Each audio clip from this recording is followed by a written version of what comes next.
Good morning, and welcome to another episode of Brewin on Broad Street. I'm Steve Snyder, entrepreneur in residence here at Gesmer. We're a full-service law firm for the life cycle of tech companies. Lots of our work relates to transactions like financings, angel group, venture capital financings, and a lot of M&A work, as well as general corporate work, IP, patents, copyrights, trademarks, data security, data protection, employment law. But I won't continue with what we're doing because I want you to meet a very special guest. It is such a treat for me to be here this morning with Lakshya Daga. Lakshya is a longstanding friend, an amazing young entrepreneur who is the founder and CEO of TruLeague. So I can't wait to hear more, but welcome. Thanks for being with us. Thank you, Steve. I'm grateful for you, and thanks for having me. You're so welcome. Before we talk about TruLeague, you are a recent MBA grad from Babson, so congratulations. Thank you very much. I graduated from the MBA program in 2023, and it was a wonderful experience. I love Babson and go Beavers. How did you make the decision to go to Babson? Well, entrepreneurship is the short answer. Yeah? Right? It's really known for its entrepreneurial ecosystem, and that drove me to make my decision to go to Babson. It's really the network, and that focus on building businesses that create social and economic value to help people out there with the problems that they may be facing.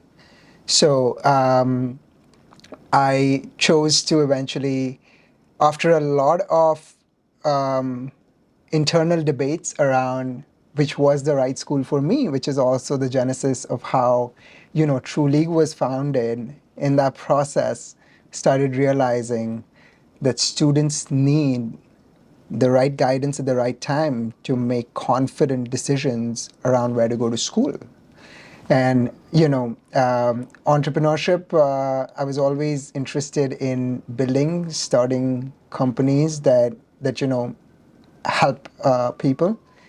That was my reason behind Babson. And so TruLeague has had great success over the past couple of years. It's a very young company, but the traction that you have gotten is phenomenal. So tell us what TruLeague is all about. Sure. TruLeague is a peer-to-peer student integration platform that provides access to prospective admitted students to connect directly with current students and alumni, peers who've been there, done that right before them, to learn from first-hand authentic experiences so that they could have great outcomes on their education and their career, because it is one of the most important decisions that students make on where to go to school. So we facilitate directly on an institution's website those authentic connections between prospective and current students or alums on that front, right? The institution is able to really connect their future with their present.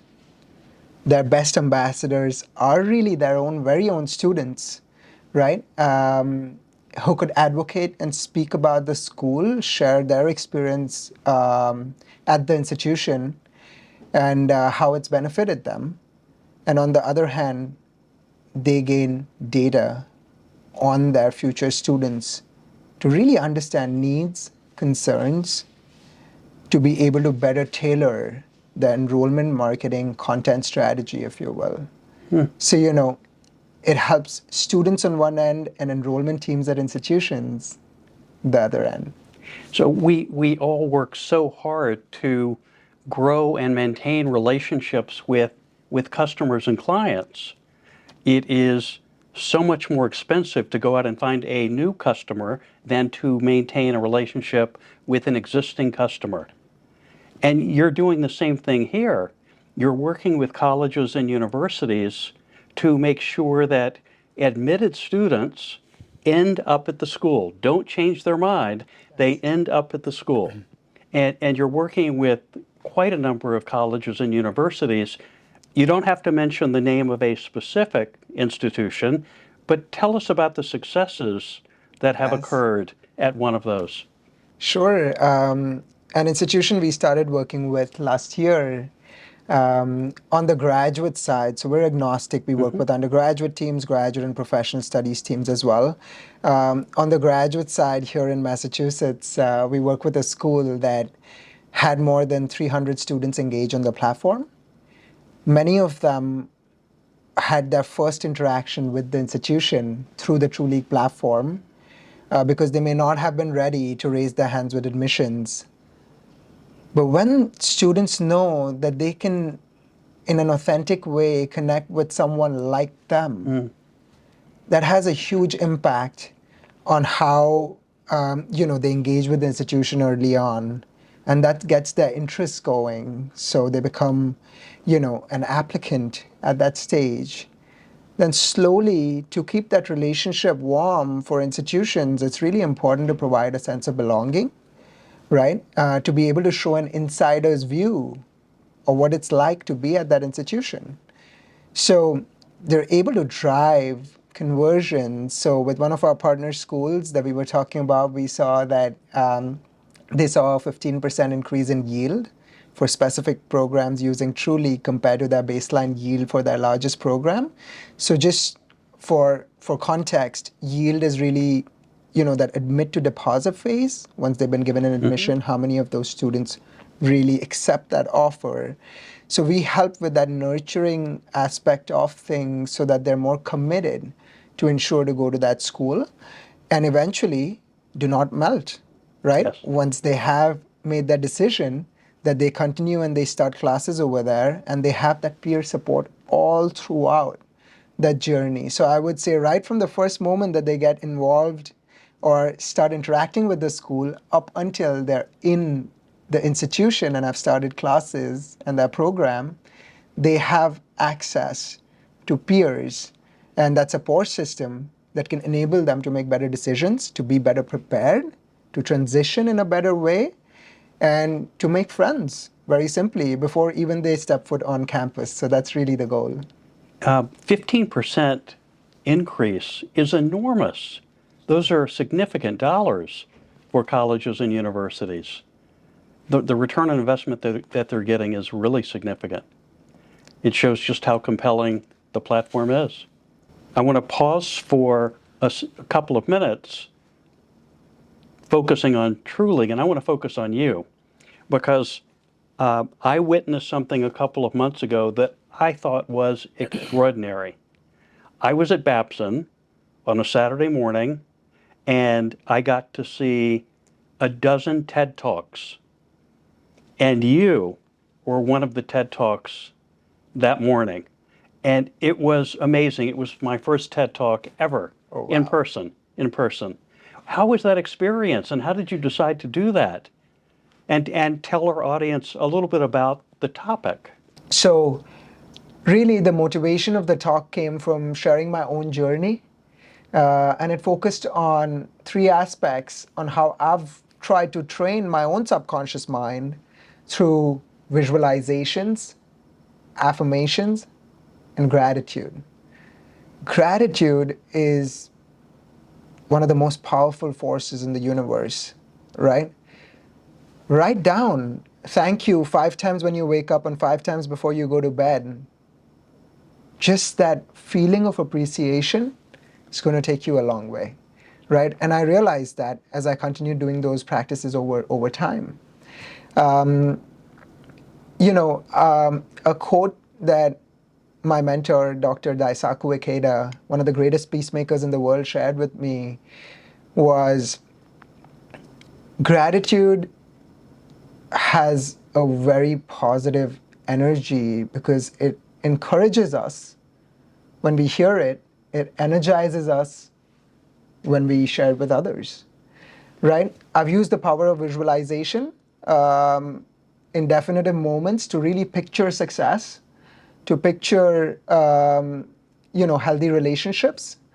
And I've used the power of affirmations and repetition to train my mind for things that I'm looking to attract into my life. I learned that prior to Babson, you were the CEO at a large shopping mall, and you were also at EY India giving tax advice to Fortune 500 companies. That in and of itself was amazing. But I found one more item. Sure. I learned that you are a golfer, Yes. not just a golfer, but a very talented golfer, and that you won the prestigious Mazda Trophy. Tell us about the Mazda Trophy. Sure. So this was back in 2011 when I'd play in the junior category in India, right? And I teamed up with one of my friends, and it was a long tournament which spanned over a couple of months, right? And the Mazda Trophy is a prestigious tournament in the Royal Calcutta Golf Club back in India, which is the second oldest golf club in the world, first being St. Andrews in Scotland. So my team partner then, Vishesh, and myself, we set ourselves on this journey and had several different rounds that we needed to play. And we ended up winning that, which was a great experience. As far as golfing is concerned, I like to believe that when I was much younger, I was decent at it, but I've got to admit that I pretty much suck at it now. Is that because you don't play much anymore? That's true. I play very little now. Well, you and I were just talking about a mutual friend prior to the beginning of this episode, and I think he is a 3 handicap, so I would love to see the two of you out on the course together. I'll just drive the cart. Is that all right? So, starting a company and growing it, and the ups and downs that everyone experiences, and you're on a great trajectory. What advice do you have for entrepreneurs in our audience who really aspire to do what you're doing and to be as successful as you? Thanks, Steve.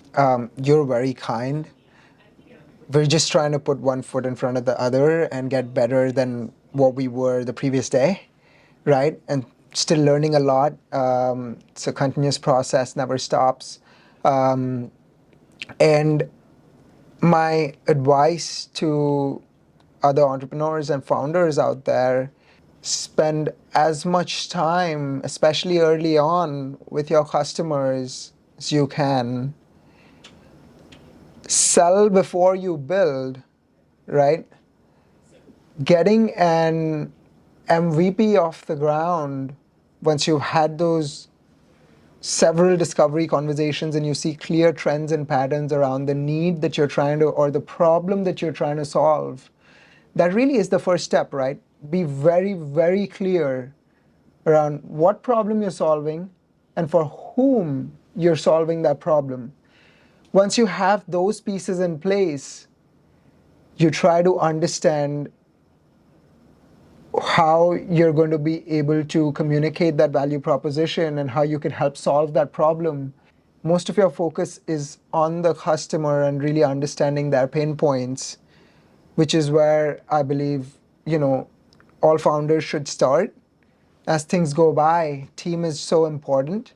So really who you bring in early on is going to drive a lot of your outcomes. So those decisions around your co-founders, around your early team members, and how they resonate with the problem that you're going to solve. Well, you saw me shaking my head yes, because I couldn't agree with you more about going out to the market first, asking questions, learning about pain points, because only once you do that can you figure out what the solution can be to help that market. to help that market find that what you're doing is so compelling, they must have it in order to make their pain go away. Yes. So, and having a team, a great team, is one of the most important things that one can do. And that takes me into my last question, which is, while you have an inside team, one of the most valuable things is an outside team as well. And so what role do advisors play in your success, and what role can and should advisors play for our audience success? Thank you, Steve. Well, first up, I want to say how grateful I am to you and to the whole Gesmer team for all the support that I've gotten over these years, right? It's truly special. You are an absolute super connector. I have a lot of admiration and respect for you for your give first mentality and how you're really looking to help founders and companies get to that next stage with your knowledge, wisdom, insights, your connections, and anything that you're able to do. I do want to share that we've had a great experience working with Gesmer, Steve's team, right? All the way from whether it's business advisory, whether it's legal work and help, right? Especially for founders and startups. This is a great place to be. So I really encourage you to talk to Steve. The impact that those advisors can have in your journey is unbelievable. And I've firsthand experienced that with, Steve, for example.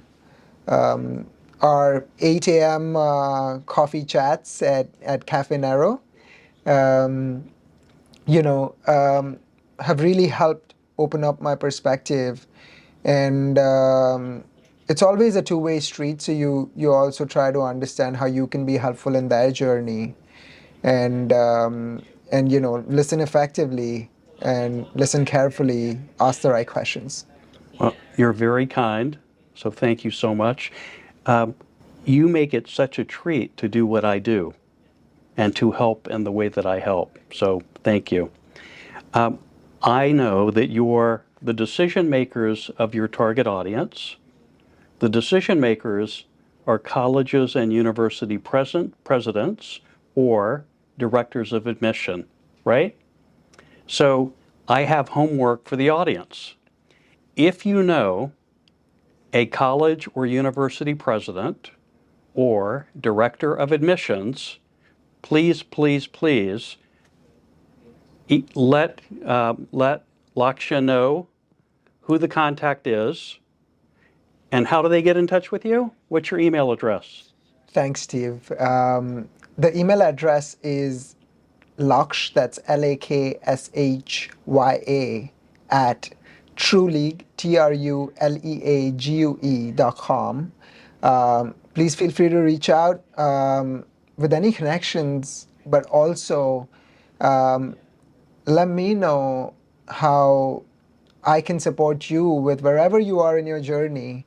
I'd be happy to do so. Love to hear, what you're working on, and hopefully I could be of potentially some help. But Steve, thank you for also sharing this with our audience. Really appreciate it. You've always thought of TruLeague, in your conversations, which is so special to us, because all the support that we can get really makes a difference to founders and the team. And you're making a difference in people's lives. So thank you for that. Thank you. And thank you for joining us in this edition of Brewin on Broad Street.